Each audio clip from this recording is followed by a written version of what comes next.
So I think weird Malaysias are going around. I saw that one guy who says he was a monk and then he wasn't, and then the reincarnation of my father is saying that he's quitting his job, and he never was a monk. He was explaining about that, and I didn't listen to all of that.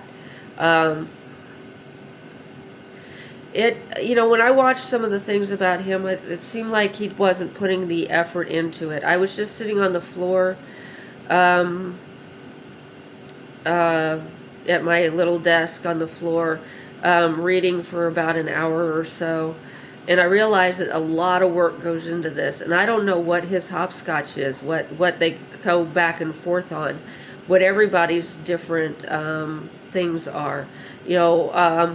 My guru had a tendency to give people instructions that coincided with their nature. And I was very lucky to know somebody who could do that. He might not possibly be able to do that with everybody, but he understood my nature. And I knew that he understood the natures of many other people and what kinds of instructions they could follow. And I found that I could argue with him a little bit on that, but I don't know how serious the arguments were. I just had to push to let him know, because we all have to front. We all have to conceal a lot of stuff in our minds, in our faces, in our worlds. But anyway, I was sitting on the floor and I became very dizzy. My next door neighbor apparently went to the hospital. The one after her was taken away by the ambulance yesterday, I think. She was taken away like 2 days ago.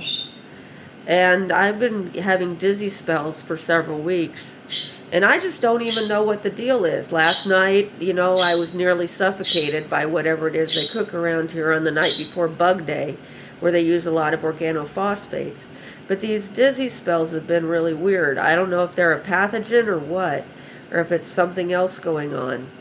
I don't even know what it is. And then we're reading about Iran and Israel about to get into it, and Americans being told to leave the region. And I just wonder, you never know what kind of time you have. So I just sit here. I'm nearly finished with what books ever get translated at the Dark Blue series, and starting other things, reading sutras and stuff, and I guess that's all you can do.